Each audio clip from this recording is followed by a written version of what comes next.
जंग जीता कौन, हारा कौन? अमेरिका ने क्या खोया, ईरान ने क्या हासिल किया? जंग में जाने वाले का कोई ऑब्जेक्टिव होता है। मेरे ऊपर हमला हुआ है, मैंने अगर उसके ऑब्जेक्टिव अचीव नहीं होने दिए तो मैं फाते हूँ। फतेह अभी तक है तो ईरान की है। ईरान पर न्यूक्लियर अटैक हुआ तो जवाब में इसराइल पर न्यूक्लियर अटैक होगा, और ये एक ऐसी वर्ल्ड वॉर की सूरत-ए-हाल होती जहां सेकेंड वर्ल्ड वॉर में जितनी हलाकतें हुई हैं या नंबर उससे कई गुना ज्यादा होता। प्यूटन के सिक्योरिटी एडवाइजर ने एक स्टेटमेंट दी थी, ईरान के पास न्यूक्लियर सिर्फ वॉरहेड की जरूरत है, बाकी डिलीवरी मीन्स सारे उसके पास मौजूद है। उसने कहा फिर अगर न्यूक्लियर हुआ तो ये एंड ऑफ इजराइल होगा। भारत और इसराइल और अफगानिस्तान ये एक नेक्सस भी है। बिल्कुल है। तो ये कोशिश इस 2 हफ्ते के दौरान वहां से की जा सकती है कि इस सीज फायर को नुकसान पहुंचाया जाए। बिल्कुल इसका खदशा है। पहली बात यह कि हमारे सामने मिसाल मौजूद है कि गजा में सीज फायर के बावजूद अब तक 800 फलस्तीनी शहीद कर चुका है इजराइल। दूसरी बात यह कि इस जंग में कितनी दफ़ा ईरान ने कहा कि ये मिसाइल मैंने नहीं फेंका, और मोसाद से जो रॉ का ताल्लुक था वो तो साबित हो गया ईरान में बड़े क्लियरली। सिवाय इब्लीस के जहां में सभी तो खुशियां मना रहे हैं और अब कोई इब्लीस को देखना चाहे तो वो भारतीय मीडिया जरा ट्यून करके देख ले। इतना ज्यादा मैंने अमेरिकन सोशल मीडिया के ऊपर अपने सदर के खिलाफ मवाद नहीं देखा जितना इस वक्त नजर आ रहा है। हम डायरेक्ट ईरान से गैस पाइपलाइन मुकम्मल करके अपने गैस का मसला हल कर सकते हैं। हमारा तेल जो अगर ईरान से आए तो जो इस वक्त 380 रुपये फी लीटर है और डीजल 520 रुपये है, ये तो 150-200 रुपये के रेंज पे आ सकता है। यकीनन हमारे जो मीडिएटर्स थे, हमारी जो हुकूमत थी, स्टेट प्राइम मिनिस्टर साहब हैं, फील्ड मार्शल हैं, इन्होंने किया होगा क्योंकि उसका फ़ायदा बहुत है हमें। और इसमें पाकिस्तान के लिए अगर ये हमारी पाइपलाइन जो चीज़ें डायरेक्ट बन जाती है हमारे लिए बहुत फ़ायदा होगा। और उसमें देखें ना, रिस्ट्रिक्शन हमारे ऊपर थी बिकॉज अमरीकी पाबंदियों की वजह से। ईरान तो तैयार था, वो IPI थी, उस वक्त तो हमें कोई इतराज़ नहीं है अगर यहाँ से पाइपलाइन जाती है NDA की तरफ, हम उसका टॉल लेते हैं कि हमारे मुल्क से गुजर के जाती है। Is this end of NATO? It is beginning of the end of NATO. No more NATO. ये पहली दफा मैंने तो अपनी जिंदगी में देखा है कि नेटो का कोई मुल्क इसके साथ नहीं आया। कराची और गवादर पोर्ट से, जिसे हम हमेशा सुनते आए कि ये सी पैक पाकिस्तान के लिए गेम चेंजर साबित होगा, ये वो वक्त आ गया है कि जब गेम चेंज हो सकती है। अगर 2 बंदरगाह साथ साथ चलती हैं तो परफेक्टली फाइन, आपका एक ऑल्टरनेट रूट बन जाता है। लेकिन अगर चाबहार और गवादर में लड़ाई रहेगी तो फिर हम तरक्की नहीं कर सकते, वो जो हमने सी पैक से करने। ग्लोबल लेवल के ऊपर सबसे बड़ा इंटरेस्ट चाइना का था, रीजनल लेवल के ऊपर सबसे बड़ा इंटरेस्ट पाकिस्तान का था।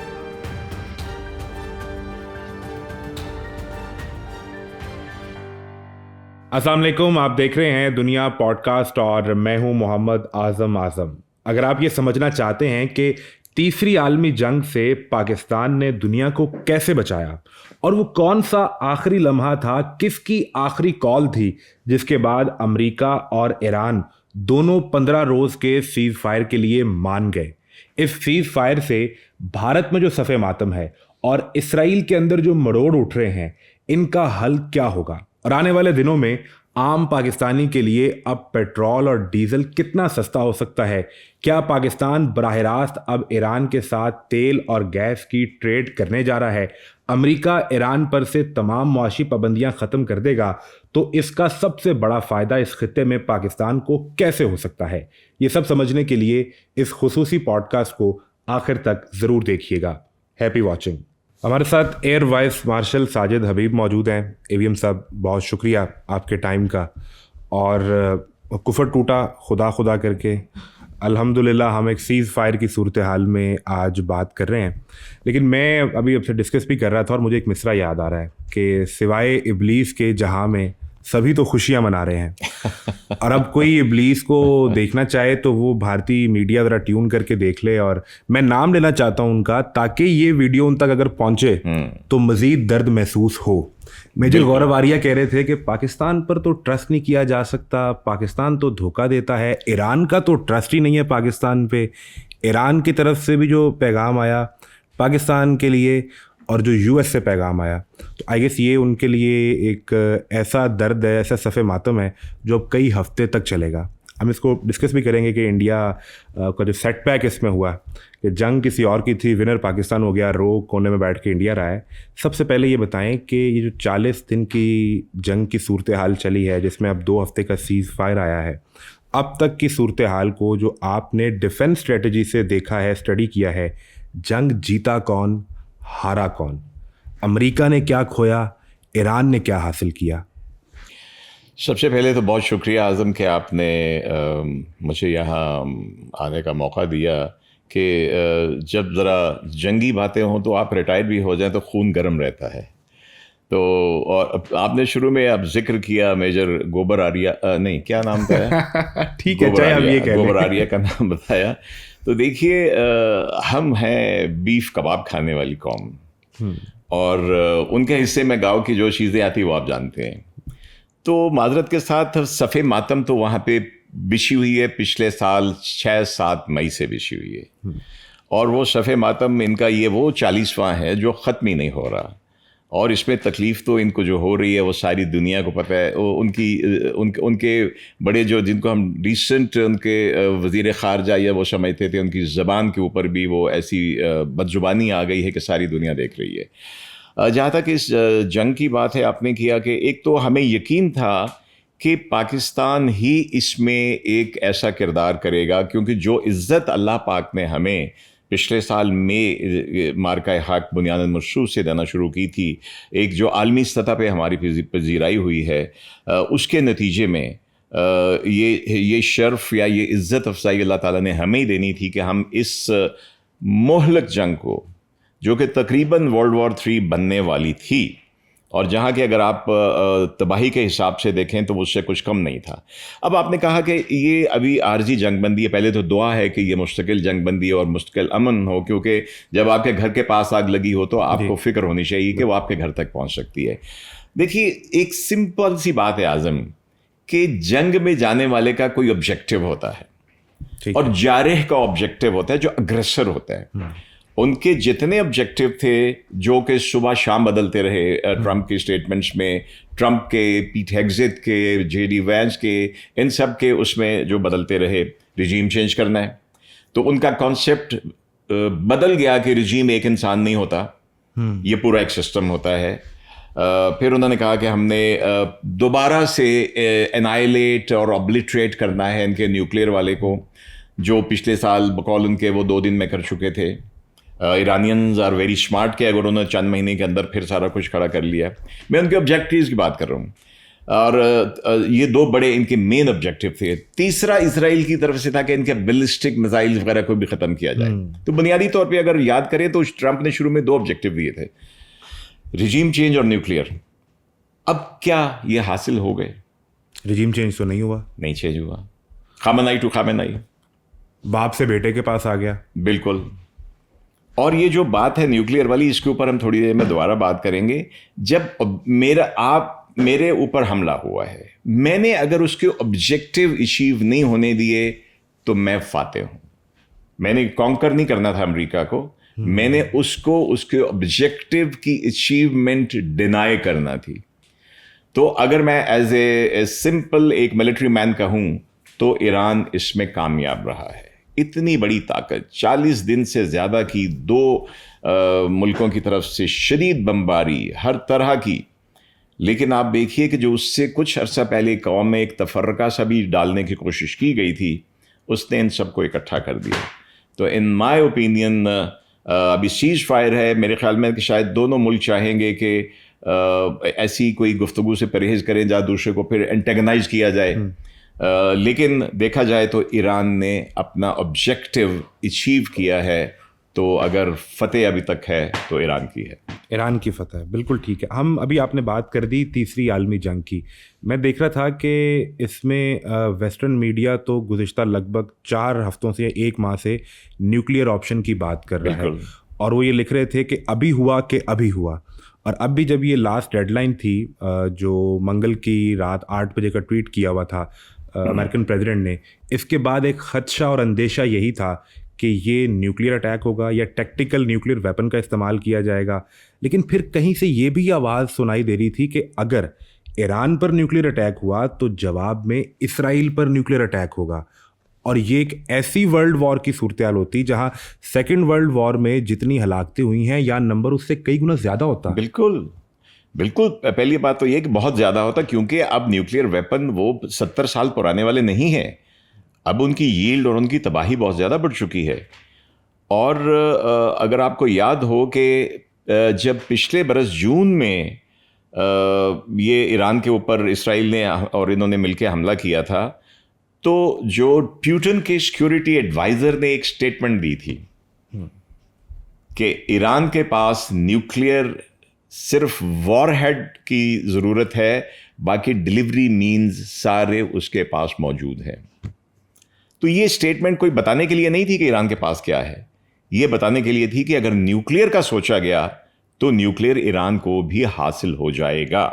ये उसका अपना है या उसको रशिया देगा या अपने कोरिया वाले बबलू भाई देंगे, ये उसको मिलेगा। और फिर उसके बाद अभी रिसेंटली जब ये बात हुई कि इसराइल क्योंकि उसका वो जो था आयरन डोम शोम वो तबाह हो गया, मिसाइल्स गिर रहे थे, तो फिर ये खदशा था कि इसराइल न्यूक्लियर जा सकता है, क्योंकि उसकी जो पॉलिसी है न्यूक्लियर की वो ये है कि अगर हमें ख़तरा हुआ कि हमारी स्टेट को कोई इतना सीरियस ख़तरा है तो हम न्यूक्लियर हो जाएंगे। तो विक्टर गाओ जो कि चाइना का उनके इंटरनेशनल रिलेशंस का इंस्टीट्यूशन का वाइस प्रेसिडेंट है, he is actually like spokes person अपनी हुकूमत का।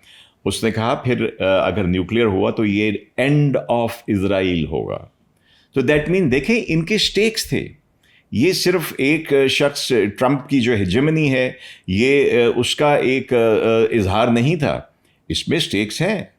चाइना का स्टेक है बहुत बड़ा, चाइना इज़ कमिंग अप, उसके साथ उसके ब्रिक्स वाले हैं, रशिया है। तो ये अगर ऐसा, और फिर अभी परसों बल्कि ये सीज फायर से पहले वेंस की एक स्टेटमेंट के ऊपर आ गया था कि is America thinking of going nuclear. जी, फिर उनको ऑफिशियली आके स्पोक्स पर्सन को कहना पड़ा कि उनका ये मतलब नहीं है and we are not at all thinking of any nuclear. तो खुदा ना खास्ता ऐसी हरकत अमेरिका से शायद इतना नहीं, लेकिन इसराइल की पॉसिबिलिटी थी, और उसको भी हार्नेस करने के लिए ट्रंप को थोड़ा दिल तगड़ा करना पड़ता है कि इट्स ओके, एप्स्टीन फाइल्स का शिकंजा है मेरे गिर्द, but I have to stop them. और फिर इलाके के लोग, आपने सॉरी जस्ट आखिरी लाइन टेक्टिकल की बात की। टेक्टिकल बेसिकली इस्तेमाल होते जहाँ पे सामने आपके मिलिट्री फोर्सेस हों। टैक्टिकल आप शहर के ऊपर फेंकेंगे तो ये तो सिविलियंस की बर्बादी होगी। फिर हवा को चलने से कौन रोक सकता है? सारे तो छोटे छोटे मुल्क हैं दाएं बाएं, हवा चली तो ताबकारी कहाँ जाएगी, कहाँ नहीं रोकेगी। अब एक नॉर्मल बॉम्ब फेंकते हैं, उसका शॉक होता है, एक बिल्डिंग एक्सप्लोज होती है, नुकसान होता है, दैट इज इट। ताबकारी तो हवा कहीं भी ले जा सकती है। हम भी साथ ही बैठे, हम भी साथ बैठे हैं। वैसे आपने ये जो भी खदशे का इजहार किया इसराइल के, जब ये सीज़ फायर की बात और मुज़ाकरात इंतहाई नाजुक स्टेज पे थे, ईरानी सफ़ीर जो पाकिस्तान में है उन्होंने ट्वीट करके कहा कि सूरत-ए-हाल बहुत क्रिटिकल है और नाजुक है, और इसके बाद इसराइल एक अटैक कर देता है ईरान पे, जिसका जवाब फिर ईरान देता है। वो 18 मिसाइल अटैक करता है सऊदी अरब पे, और पाकिस्तान ने उस पर तशवीश का इजहार किया, मजम्मत की कि हम तो बातचीत के ज़रिए मामले को सेटल डाउन करना चाह रहे हैं। सो ये जो खदशा इसराइल की तरफ से है, अब जबकि सीज़ फायर हो गया, और सिर्फ आप इसराइल को कंसीडर ना करें, जहां सफ़े मातम बिछी है भारत में, भारत और इसराइल और अफगानिस्तान ये एक नेक्सस भी है। बिल्कुल है। सो ये कोशिश इस 2 हफ्ते के दौरान वहां से की जा सकती है कि इस सीज़ फायर को नुकसान पहुंचाया जाए और उसके नतीजे में ये जंग दोबारा शुरू हो। बिल्कुल इसका खदशा है। पहली बात यह कि हमारे सामने मिसाल मौजूद है कि गज़ा में सीज़ फायर के बावजूद अब तक 800 फ़लस्तीनी शहीद कर चुका है इसराइल। हर रोज़ वहाँ पे बॉम्बिंग कर रहा है। दूसरी बात ये कि इस जंग में कितनी दफ़ा ईरान ने कहा कि ये मिसाइल मैंने नहीं फेंका। जी, मोसाद, और मोसाद से जो रॉ का ताल्लुक था वो तो साबित हो गया ईरान में बड़े क्लियरली। और फिर हमने ये भी देखा कि ये इस जंग के शुरू होने से 2 या 3 दिन पहले किस मुल्क का सरबराह जो है वज़ीर आज़म है वो जाकर नेतन्याहू से मिला, नरेंद्र मोदी। तो ये ईवल एक शैतानी नेक्सस ये मौजूद है। लेकिन आई एम श्योर कि अगर अमेरिकन, देखिए मेरी ज़ाती राय में ट्रंप के इन हरकतों से जो कि आप एप्स्टीन फाइल कह लें, ज़ायनिस्ट लॉबी कह लें, लेकिन उसके अंदर जो अपने सेन लोग थे उनमें बहुत तशवीश पाई जा रही थी। इम्पीचमेंट की बातें हो रही हैं। आप देखें कि इतना ज़्यादा मैंने अमेरिकन सोशल मीडिया के ऊपर अपने सदर के खिलाफ मवाद नहीं देखा जितना इस वक्त नज़र आ रहा है। उनके आर्मी चीफ को ने रिज़ाइन किया, उनके पुराने जो कमांडर्स उनके आ रही थी कि ये जो पीट हेग्सेथ है जो कि एक मेजर के रैंक के ऊपर इसको निकाला गया था, वो तो क्रूसेड, यहाँ पे उसने काफिर तक लिखा हुआ है। तो इन जो हॉक्स थे इनके अगेंस्ट उनकी अपने जो सेन जो समझदार जहन थे, मेरे ख्याल में उनका प्रेशर भी अंदर से था कि इसको रोका जाए। इसराइल सीज फायर की खिलाफ वर्जी करने का आदी मुजरिम है, बिल्कुल। और जो हमारे हमसाये में बैठा है वो फॉल्स फ्लैग ऑपरेशन करके मार खाने का आदी मुजरिम है। बिल्कुल ठीक है। तो ये दोनों ऐसा कोई फॉल्स फ्लैग ऑपरेशन या सीज फायर की खिलाफ वर्जी की अगर कोई कोशिश करते हैं तो फिर उसके नतीजे में अभी जो हम मुज़ाकरात शुरू करने जा रहे हैं, एंड वी होप कि इन मुज़ाकरात के नतीजे में ये मामला वंस फॉर ऑल सेटल हो जाए, लेकिन ये जो मुज़ाकरात शुरू होने वाले हैं इनका मुस्तकबिल क्या होगा? मेरे ख्याल में कि इनको भारत तो ऐसी हिमाकत नहीं करेगा। उसका फॉल्स फ्लैग ज़्यादा से ज़्यादा हमारी तरफ आ सकता है, जिसकी उसको समझ आ गई है कि हमने टिट फॉर टैट नहीं करना, टिट फॉर मल्टीपल टैट्स करना है, जो हमने बुनियाद मरसूस में किया, मार्का हक में किया। इज़राइल के ऊपर मैं ज़ाती तौर पर समझता हूँ कि इस वक्त जिस तरह सारी दुनिया ने, यूरोप के हर मुल्क ने, हर बड़ी ताकत ने इस चीज़ को सराहा है और इसको अप्रिशिएट कर रहे हैं, हर एक की स्टेटमेंट आ रही। कल रात तकरीबन कोई 100 कंट्रीज़ के कोई हज़ारों चैनल थे जिनकी न्यूज़ आ रही थी। ऐसा ही है। तो आई थिंक ये एक ग्लोबल प्रेशर जो है ये it should be able to hold. और अभी अगर इसराइल ने कोई ऐसी हिमाकत की सीज फायर को ब्रेक करने की, तो वो आइसोलेट हो जाएगा। जो ट्वीट किया अमेरिकन प्रेसिडेंट ने सीज फायर अनाउंस करने के लिए, उसमें वो लिखते हैं कि उन 10 पॉइंट्स पर बात की जाएगी या की जा रही है जो ईरान ने पिच की हैं पाकिस्तान के ज़रिए। लेकिन उससे पहले अमेरिका ने जो 15 पॉइंट्स दिए थे, इसका मतलब है कि वो नाकाबिले गुफ्तगू थे, उन पर बात नहीं की जाएगी। तो मैं जो समझ रहा हूँ कि वो ईरान के अगर 10 पॉइंट्स माने जाएंगे, उन पर बात की जाएगी, उसके नतीजे में स्ट्रेट ऑफ हॉर्मूज़ पे ईरान का कंट्रोल, या ईरान को उस पर टोल मिलेगा जो $2 मिलियन है, ईरान पर से माशी पाबंदियाँ ख़त्म हो जाएंगी, ईरान फ्रीली ट्रेड कर पाएगा। तो क्या इस फ्रेमवर्क में ये सब हो जाएगा? देखो, जो पहले अगर दो ज़मींदारों में कोई एक मुरब्बा ज़मीन का झगड़ा हो तो पहला क्लेम तो दोनों का पूरे मुरब्बे के ऊपर होता है। ठीक है, वो मीडिएटर के सामने जाए, रेवेन्यू अफसर के सामने जाए, लेकिन वो पहले तो आपने पूरा फुल मांगना है, फिर आपको पता होता है कि आहिस्ता आहिस्ता आहिस्ता आहिस्ता राज़ीनामा करने के लिए कहाँ पे जाना है। तो वो जब शुरू में भी आए थे तो मेरी ज़ाती राय यही थी कि यार ये उनका दोनों का अपना अपना है। जो बिल्कुल ईरान 100% अपनी फेवर में चाहेगा, अमेरिका इजराइल 100% अपनी फेवर में चाहेंगे। लेकिन इस सारे के दौरान जब चीज़ें रिजेक्ट हो रही थी, आपने देखा कि डिप्लोमेसी जो चैनल था पाकिस्तान का, वो बिल्कुल नहीं रुका जी।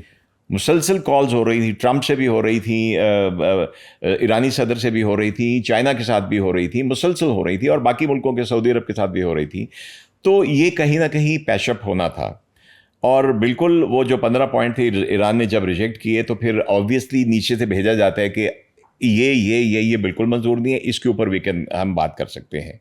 तो आई थिंक ये इंतहाई एक हमारी सफारतकार की कामयाबी है कि अब ईरान, ट्रंप ने भी एक्सेप्ट किया है, और हर चैनल पे बड़ा अच्छा लग रहा था, अल्लाह ताला पाकिस्तान को सलामत रखे, कि जो पाकिस्तान के ज़रिए, क्यों पाकिस्तान ने देखो जो जिसको हम क्या कहते हैं, वो चोला होता है, वो दसदा कुड़ी भी ठीक है, मुंडा भी ठीक है। तो आई एम सॉरी ये एग्जांपल दे रहा हूँ। तो बीच वाले का काम ही यही होता है, सर जी थोड़ा सा इसको छोड़ दे कर देते। तो ये कहीं ना कहीं होना था, और उसमें मैं कहता हूँ कि पाकिस्तान की अल्हम्दुलिल्लाह बहुत बड़ी कामयाबी है, अल्लाह ताला का शुक्र है कि जिस तरह से मीडिएशन कराई है, कि अब ट्रंप भी कह रहे हैं कि वो जो 6 पॉइंट्स हैं, देखिए सबसे बड़ा था हॉर्मुज़ का जी। और उसके बाद पाकिस्तान ने, इसका मतलब ईरान को भी मनवाया कि हॉर्मुज़ को सब के लिए खोलना पड़ेगा, 15 दिन के लिए सही।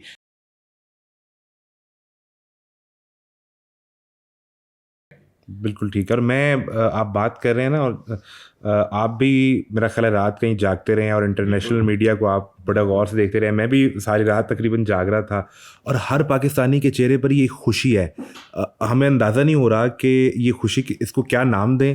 लेकिन जो कद बढ़ा है पाकिस्तान का सिफारती महाज पे, नो डाउट के 55 साल पहले किसिंजर को इस्लामाबाद से हम चाइना ले गए थे, और 55 साल बाद फिर अमेरिका फंसा हुआ था और पाकिस्तान प्लेड इट्स रोल। सो हमने, हमारी जो मई 2025 में इंडिया की रिक्वेस्ट पे जंग रुकवाई गई थी, हमने पूरा बदला या शायद उससे कुछ ज़्यादा ही उतार दिया है, वो चुका दिया। मुझे ये बताएं कि ये जो हमारी ज़ेरे लब मुस्कुराहट है, ये जो हमारी खुशी है, ये ट्रांसलेट हो सकती है हमारी मुआशी खुशी में? यानी अगर ईरान से ये सैंक्शंस ख़त्म कर दी जाएं, मुआशी पाबंदियां हटाई जाएं, तो हम डायरेक्ट ईरान से गैस पाइपलाइन मुकम्मल करके अपने गैस का मसला हल कर सकते हैं। हमारा तेल जो अगर ईरान से आए तो जो इस वक्त 380 रुपये फ़ी लीटर है और डीजल 520 रुपये है, ये तो 150-200 रुपये के रेंज पे आ सकता है। आज़म, इसमें दो चीज़ें हैं। पहली बात तो ये कि हमें अपना घर ठीक करना होगा, हमें अपनी पॉलिसीज इन्वेस्टमेंट फ्रेंडली बनानी होंगी। मैं एक बात कर रहा हूँ, उसके बाद उसके जो समरात होंगे उसके ऊपर मैं अभी बात करता हूँ। बुनियादी बात ये है कि आप सिर्फ तेल इंपोर्ट या इन चीज़ों से तरक्की नहीं कर सकते। तेल आपका अपना हो तो तरक्की कर सकते हैं। हमें अपने इंडस्ट्री को या एग्रीकल्चर सेक्टर को वैल्यू एडिशन के साथ एक्सपोर्टेबल बना के तो हमने उस चीज़ को बेहतर, जहाँ तक ये बात है मैं समझता हूँ कि इसमें यकीनन हमारे जो मीडिएटर्स थे, हमारी जो हुकूमत थी, स्टेट प्राइम मिनिस्टर साहब हैं, फील्ड मार्शल हैं, इन्होंने किया होगा, क्योंकि उसका फ़ायदा बहुत है हमें। और स्टेट ऑफ हॉर्मुज़ से के खुलने से देखिए ईरान की एक कंडीशन क्या है, राइटली सो, कि मेरा जो बिलियंस का इंफ्रास्ट्रक्चर तबाह हुआ है, इसको लेके मुझे कंपनसेशन दी जाए। उसके दो तरीके हैं। पहली बात तो यह कि जिस तरह अमेरिका अपनी कंपनसेशन लेता है कि कुवैत को आज़ाद कराया, उसके बाद $100 बिलियन का कुवैत को बिल भी दे दिया कि ये लो पैसे दो, तुम्हें आज़ाद करवाया है। एक तो ये हो सकता है, जिसके ये खलीजी रियासतें भी मेरा ख्याल में आदी हैं। लेकिन एक दरमियानी रास्ता है कि ईरान को और ओमान को फुल राइट्स के साथ, जिस तरह वो टॉल की बात कर रहे हैं कि हर बड़ा गुजरने वाला ऑयल वाला शिप है वो $2 मिलियन अदा करेगा, मिलियन उसके, ये एक तरीका होगा ईरान को उसकी रीहैब स्ट्रक्चर के लिए। और इसमें पाकिस्तान के लिए अगर ये हमारी पाइपलाइन और चीज़ें डायरेक्ट बन जाती है, हमारे लिए बहुत फ़ायदा होगा। फिर जब इंशाल्लाह ताला, अब तो पिछले साल जो तशक्कुर पाकिस्तान, और अब तो हमारे टैंकर्स को देख के भी उनके गन्स वालों ने अपने बड़े अच्छे नारे लगाए हैं, हमारा वेस्टर्न बॉर्डर और महफूज हो जाएगा, जो कम अज़ कम जिसको हम कह सकते हैं कि BLA के दहशतगर्दों को जहाँ से सपोर्ट मिलती थी। और अगर डायरेक्ट, जैसे आपने कहा, हमारी ये पाइपलाइन बन जाती तो और क्या चाहिए। यानी स्टेट ऑफ हॉर्मुज़ में टोल लगे, वो जितने पैसे लेगा, अगर हमारी ईरान से डायरेक्ट डील होगी तो फिर तो बॉर्डर के रास्ते आएगा ना। मैं वो बात कर रहा था कि देखिए ईरान को अपने लिए रेवेन्यू चाहिए, मैं उसकी बात कर रहा था। लेकिन बिल्कुल आप सही कह रहे हैं कि अगर हमारी डायरेक्ट पाइपलाइन बन जाती है तो हमें, आप देखिए कि जो ट्रांसपोर्टेशन या वो चार्जेस हैं कि हम डिफरेंट मुल्कों से लेके आते हैं, वहाँ से भी हमें लेने में कोई हर्ज नहीं है, हमारे ताल्लुकात रहने चाहिए। लेकिन ये तो डायरेक्ट से घर, जैसे बहुत से लोगों ने मोहल्ले में गैस का कनेक्शन अंडर हैंड इधर से इधर दिया होता है, वो तो हम साए के साथ घर में खिड़की रखी होती है। बस एक चीज़ होनी चाहिए कि मीटर दोनों के अलग अलग होने चाहिए। नहीं, हमारी ये खिड़की खुलती हुई आपको नज़र आ रही है। और ये जो देखिए, आम आदमी के लिए सबसे बड़ा मसला है 380 रुपये वाला पेट्रोल और डीजल। जो टेक्निकल बातें हैं इंडस्ट्री वो समझता है, लेकिन वो कहता है कि जब मैंने अपनी बाइक में 1 लीटर फ्यूल डलवाना है तो मेरे पास उसके पैसे नहीं है, और उससे आपकी हर चीज़ महंगी होती है। सो डाउन द लाइन हम ये फ़ायदा इस मीडिएशन करवाने से, सीज़ फायर करवाने से ले सकते हैं ना। बिल्कुल होगा, और ये we should go for that. और उसमें देखें ना, रिस्ट्रिक्शन हमारे ऊपर थी बिकॉज अमरीकी पाबंदियों की वजह से। ईरान तो तैयार था, जी, वो IPI थी उस वक्त, तो हमें कोई इतराज़ नहीं है अगर यहाँ से पाइपलाइन जाती है इंडिया की तरफ, हम उसका टॉल लेते हैं कि हमारे मुल्क से गुजर के जाती है। तो आपको देखें, जितनी भी बड़ी इनकी दुश्मनियाँ हो, चाइना और अमेरिका सबसे बड़े ट्रेड पार्टनर हैं, ऐसा ही है। चाइना और इंडिया सबसे बड़े ट्रेड पार्टनर है, दैट इज UAE और इसराइल। UAE इज सबसे बड़ा ट्रेड पार्टनर है गल्फ में इसराइल का जी। उसकी $1.5 बिलियन की तो AI में इन्वेस्टमेंट है। माशियात को अलग रखें तो बिल्कुल ये अपॉर्चुनिटी बहुत अच्छी होगी और पाकिस्तान को उसके लिए जाना चाहिए। और एक और जो सबसे बड़ा फ़ायदा होगा आज़म, कि हमारा जो मसला चल रहा था गवादर का, अगर ये गवादर और चा बहार कर आपस में लड़ाई ख़त्म हो जाती है तो ये पूरा फ़ायदा ग्लोबल साउथ को होगा। हमारा मसला ही ये था कि कोई नहीं चाहता था। देखे ना, अभी कल तक जब हमारे ताल्लुकात ईरान से उस तरह के नहीं थे तो इंडियन नेवी को दी हुई थी बंदरगाह। और आप जानते हैं कि इन जो लास्ट विज़िट मोदी ने की है उसमें नेतन्याहू से गारंटी लेके आया था कि चाबहार पे आपने हमला नहीं करना। कोई हुआ हमला उसके ऊपर? ये ईरान की वजह से नहीं हुआ, ये मोदी नेतन्याहू की वजह से नहीं हुआ, क्योंकि यहां से आके उसने सारा फसाद फैलाना है ज़मीनी रास्ते से यहां पे आके। और चाइना का इंटरेस्ट था कि ये ना हो, इजराइल यहां पे आके ना बैठे, तो चाइना बहुत खुश होगा इससे। और अगर दो बंदरगाह साथ साथ चलती हैं तो परफेक्टली फाइन, आपका एक ऑल्टरनेट रूट बन जाता है। लेकिन अगर चाबहार और गवादर में लड़ाई रहेगी तो फिर हम तरक्की नहीं कर सकते, वो जो हमने सी पैक से करनी थी। बिल्कुल ठीक है। अभी आपने जिक्र कर दिया, जो इस वक्त कराची पोर्ट पर जो शिपमेंट की ट्रैफिक है वो पिछले 1 साल से ज़्यादा 1 माह में आई है और नंबर मुसलसल बढ़ते जा रहे हैं। सो हमारे पास तो ये राइट टाइम है कि हम कराची पोर्ट को, गवादर पोर्ट को, एंड वी आर ओपन कि अगर चाबहार की पोर्ट भी सी पैक का हिस्सा बनना चाहे तो हम उसके लिए भी तैयार हैं। लेकिन ये कराची और गवादर पोर्ट से, जिसे हम हमेशा सुनते आए कि ये सी पैक पाकिस्तान के लिए गेम चेंजर साबित होगा, ये वो वक्त आ गया है कि जब गेम चेंज हो सकती है। बिल्कुल। अब मैं एक छोटी सी, जो मेरा पिछले साल जब से पाकिस्तान इंडिया का हुआ, मैं अब भी समझता हूं कि अमेरिका और इजराइल जैसे भी आए उसको छोड़े, मैं सिर्फ अमेरिका और चाइना की बात करूं। देखिए, आज से 25-30 साल पहले जो अमेरिका की रिटर्न पॉलिसी है, जो मैडलिन ऑलब्राइट ने कही थी कि अमेरिका के लिए सबसे बड़ा खतरा चाइना की तरक्की है, और चाइना की इकोनॉमिक ग्रोथ में इंटरनल तो उनका जो है, उनका जो ये सी पैक सबसे बड़ी आर्टरी है जिसके लिए ऊपर काम करना था, यही रुकी हुई थी। तो मेरे नज़दीक पहले कोशिश इन्होंने की, this my personal opinion, America ने भारत के थ्रू पाकिस्तान को करने की। खुदा ना खास्ता हमें उसमें कुछ अच्छे नताइज ना आते तो हमारा वेस्टर्न बॉर्डर बिल्कुल जो है वो हो जाना था, जिसको ठीक करने के लिए हमने अफगानिस्तान के टीटीपी के साथ ठीक किया, जो भी हमने किया। जब ये फेल हुआ तो फिर उन्होंने पिछले जून में ही रिजीम चेंज की कोशिश की, मुजाहिरे भी करवाए, बीच में आपको नजर आए रॉ के लोग करते हुए। क्या मकसद था कि चाबहार पे आके अमेरिका बैठ जाए। रिजीम चेंज होता तो चाबहार पे आके बैठते तो चाइना का, गवादर का वो जो है वो कर सकते थे। तो आई थिंक ये अल्लाह का शुक्र है कि बड़ी अच्छी सिचुएशन है।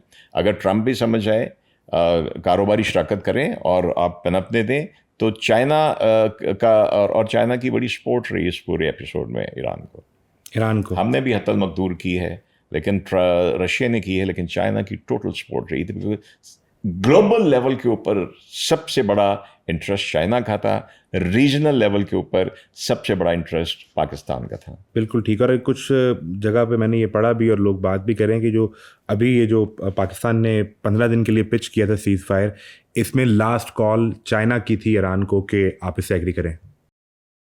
यही तो गारंटी चाहता था ईरान कि देखो, अब ईरान की बात मानिए तो कल को कुछ हो तो कह सकता है, भाई आपके कहने पे हमने किया था। बिल्कुल ठीक है। तो ये पॉइंट वही है जो हमने बात की अभी, के जब वो पॉइंट्स चल रहे थे तो बीच में फिर हमारे वजीर जो है इसाक डार गए चाइना, तो ये एश्योरेंस वहाँ से, तो I think excellent job done. बिल्कुल ठीक है। मुझे लास्टली, बल्कि एक हम पॉइंट डिस्कस कर लें, हमने वो पहले ऑफ द रिकॉर्ड बात कर रहे थे, is this end of NATO? It is beginning of the end of NATO. No more NATO.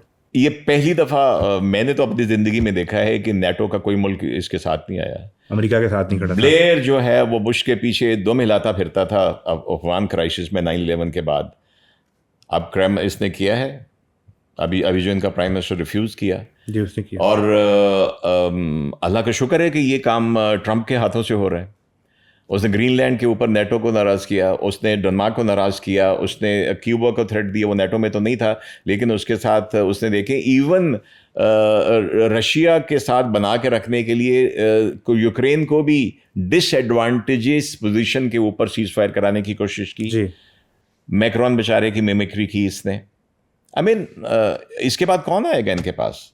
तो ये पहली दफ़ा हुआ है कि नेटो का कोई मुल्क, आप देखें अफगानिस्तान में जो इन्होंने आईएसएफ बनाई थी एक फोर्स, 45 कंट्रीज थे इसके साथ, अभी कोई नहीं है। अभी तो देखें, दुआ है कि ये सिलसिला आगे चले और ये खलीज वाले ममालिक समझें कि जो आप गैस करें मैंने क्या लिखा है। Okay, is this start of Muslim NATO? I hope so इंशाल्लाह ताला। देखिए, एक इंडिकेशन थी जब अमेरिका के होते हुए ये जंग शुरू होने से पहले ही सऊदी अरेबिया पाकिस्तान के पास हम आया और हमने एक एग्रीमेंट किया म्यूचुअल डिफेंस का, सिर्फ हमारी परफॉर्मेंस देख के पिछले साल के मार्कों में। और कहीं ना कहीं देखिए MBS इज मेरी in my opinion very sharp person. Yes. देखिए किसी बड़ी पावर के चुंगल से निकलना आसान नहीं होता, आपको धीरे धीरे निकलना होता है। तो I think that was the beginning. फिर टर्की की बातें हो रही थी और टर्की को भी इसराइल ने अपना दुश्मन डिक्लेयर किया हुआ, हालांकि उनके साथ रिलेशन है, लेकिन टर्की जहां जाता है डट के खड़ा होता है।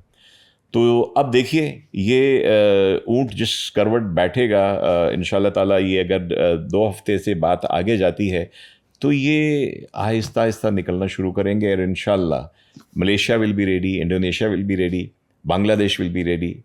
तो देखिए आप उस तरह का मिलिट्री अलाउ ना भी बनाएं तो एक दूसरे पे एतमाद करना शुरू कर देंगे, जो कि बहुत बड़ी कामयाबी होगी पाकिस्तान की। और एक क्वाड्रिलेटरल ग्रुप तो मौजूद है ना, पाकिस्तान, सऊदी अरब, टर्की, मिस्र उसमें है। मिस्र यस बिल्कुल उसमें है। और जो नाम आपने लिए हैं, मलेशिया से ऑल टाइम अच्छे ताल्लुकात रहते हैं, इंडोनेशिया, बांग्लादेश से इस वक्त जो हमारे ताल्लुकात हैं, तो एक पॉसिबिलिटी तो हो सकती है इंशाल्लाह। बिल्कुल ठीक है। लास्टली ये बता दें कि ये जो जंग, जो तीसरी अजीम आलमी जंग के तौर पर हम देख रहे थे कि ये शुरू हो सकती थी, ये तो सीज फायर हुआ, लेकिन एक वर्ल्ड ऑर्डर भी डिस्टर्ब हुआ है और वो नया वर्ल्ड ऑर्डर तरतीब दिया जाएगा। वो नया वर्ल्ड ऑर्डर अगर पाकिस्तान तरतीब देगा या पाकिस्तान की से तो बहरहाल उसमें होगी, पाकिस्तान का मशवरा भी होगा। क्या पाकिस्तान किसी ग्रुप में जाना चाहेगा या दीगर ममालिक ये चाहेंगे कि हम पाकिस्तान के ग्रुप में आए? मैं समझता हूँ कि जिस तरह इस पूरे एपिसोड में पाकिस्तान ने एक शानदार डिप्लोमेसी खेली है, प्ले की है, कि हमने दोनों साइड से बना के रखी है। तो मेरी ज़ाती राय में यही डिप्लोमेसी हमारी, देखें दुनिया बाइपोलर होएगी थोड़ी सी देर, ऑलमोस्ट विक्टर गांव के मुताबिक तो हो चुकी है। वो तो ये कहता है कि इक्तिसादी तौर पे भी हम अमेरिका से आगे निकल चुके हैं, टेक्नोलॉजी में भी निकल चुके हैं, मिलिटरीली भी निकल चुके हैं। तो उसमें पाकिस्तान को यही पॉलिसी रखनी चाहिए कि हम सबसे बना के रखें, जिस तरह अभी बना के रखी है, अपना कौमी मफाद देखें, किसी को नुकसान पहुंचाए बगैर, इसी में हमारी कामयाबी होगी इंशाल्लाह। और पाकिस्तान का ग्रुप बनेगा इंशाल्लाह। पाकिस्तान का ग्रुप बन गया भाई। अब देखिए आपने जिस चार मुल्की ग्रुप का जिक्र किया, इसका सुरखैल या सरपंच तो पाकिस्तान है ना। बिल्कुल ऐसा ही है। और वो मुज़ाकरात में तो तुर्किया का नाम भी था, मिस्र का नाम भी था, लेकिन हर जगह रिपोर्ट सिर्फ पाकिस्तान हो रहा था। बिल्कुल ठीक है। AVM साजिद हबीब साहब, थैंक यू वेरी मच, आपके टाइम का बहुत शुक्रिया। आपका शुक्रिया। और आप सब ये दुआ करें कि जो सीज़ फायर 15 दिन का है, ये 45 दिन, 60 दिन और मामला सेटल हो जाए। हमने साजिद हबीब साहब से इन तमाम इश्यूज़ को समझने की कोशिश की। आप किसी चीज़ को पर्टिकुलरली समझना चाहते हैं तो हमें कमेंट सेक्शन में ज़रूर बताइएगा। और पाकिस्तान हमेशा जिंदाबाद।